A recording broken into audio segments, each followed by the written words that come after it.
Installing a Ryzen CPU into a motherboard. Well, actually prepping the motherboard and everything. We're going to start. I'm going to just tap that against the metal there just to make sure there's enough static. We're going to remove the motherboard from the anti-static bag and place the motherboard on top of the anti-static bag. Now, I have a Ryzen 5 1600, which comes with the Wraith cooler there, so I do not need these mounts here. Now, when you take these mounts off, on the back side, there is a plate right there. The plate stays. You got to keep that plate. So, keep that in mind when you're getting ready to put everything together. So, we're going to come in here, and we're going to just real fast unscrew these screws. Alright, and there's one.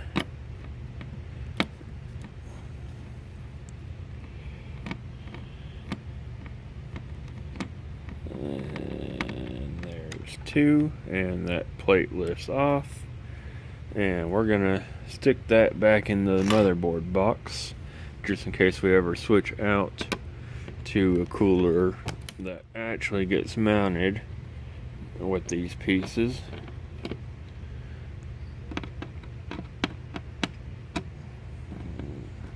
This is all real time, so you guys can see exactly how long this takes.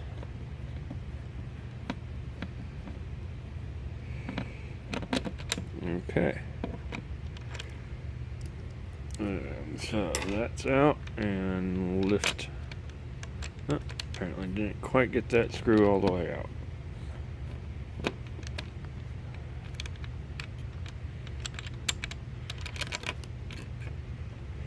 Okay, let's get. There we go. That's got that out. Alright, now that that's out of the way, we take the lever here and we lift that up. And if you look real close in to this corner right here, you see that little triangle that's in that corner? Well, when you come over to your CPU has a little gold triangle. So you lift the CPU from the sides, being careful to not touch the pins on the bottom. And you come over and you line up that gold, and it just drops right in, and give it just lightly tap it to see that it's sitting in there. And then you take your lever and you'll feel resistance when you push down, and boom, the CPU is installed. From there, we now take the Wraith cooler. We take our Wraith cooler and we line up. What I'm gonna do is I'm gonna just line up these back screw holes, and then set down to these front screw holes. And we're gonna just get this first one just started just a little bit here, just enough to get it to where it's not going to fall off. And then we're going to come around to that back one on the opposite corner. Anytime you're tightening down the CPU, you want to go in a crisscross method. Let's see. Well, damn. Looks like the front ones didn't actually suit, so I'm going to take that back one back off and get this guy to actually thread in here. There we go. That's threading in now. And so now we can get that back one. These are going through into... Oh, damn. Apparently it's super sensitive to even the slightest bit. I might actually need to rotate this so that that plate is being pushed up better.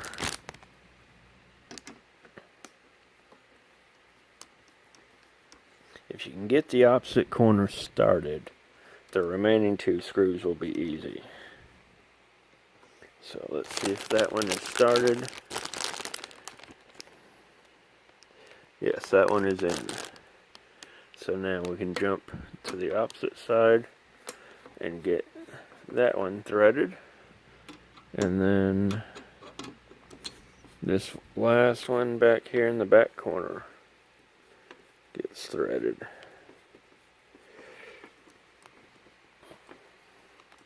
And these guys,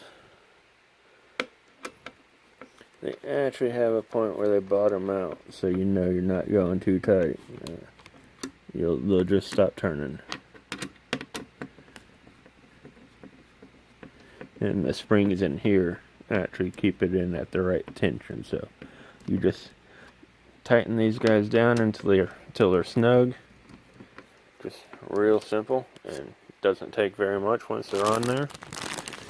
Alright, and then this is your fan, and if we look up here, this white one, if you can read right there, that's CPU fan, and then CPU optional, so CPU fan is the top one. So we plug that cable into the top one, and now the heatsink is installed. And that is how simple it is to put your CPU in. And then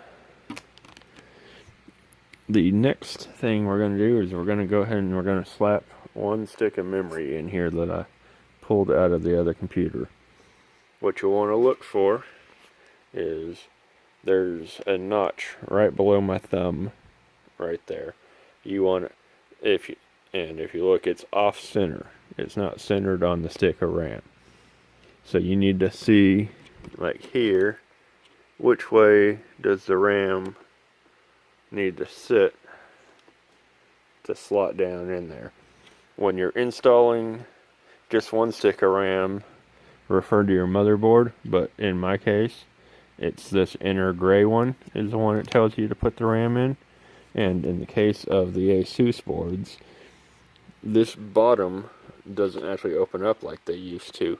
So you just slot into that end, and then you come down up here and you push until that latch right there clicks in. And now, no, okay, there we go. That wasn't quite seated at the back there, so you just make sure that's seated down all the way across right there, and your RAM is seated. And then this motherboard actually came with something really neat. Let me pause the video and be right back. This motherboard actually came with this nifty little guy right here that lets you plug all your front panel connectors into this one block. And then you come on here and you see which way this thing actually seats, and it just slots right on the motherboard. So you can actually do all your front panels and then just have one thing to plug into the motherboard. And that is super awesome. Thank you, ASUS. That is awesome. And that's it. From this point, add your video card here, add your power connector here, and your power connector here, and computers, and of course, hook up a SATA drive or install an M.2 right here, and the computer's ready to boot. And it's really that simple. Alright, signing off.